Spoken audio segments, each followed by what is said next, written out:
Trip yap.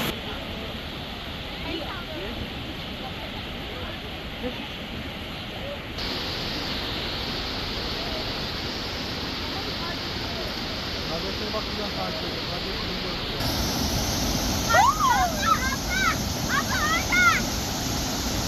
Ben de sokacağım. Tamam. Dur. Bir tane yukarıda.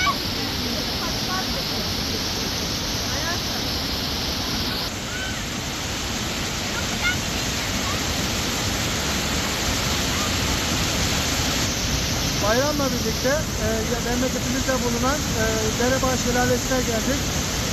Buranın da böyle coşkun olmasını görmek bizi çok mutlu etti. Bayramda bulduğumuz boşluktan direkt buraya kaçtık.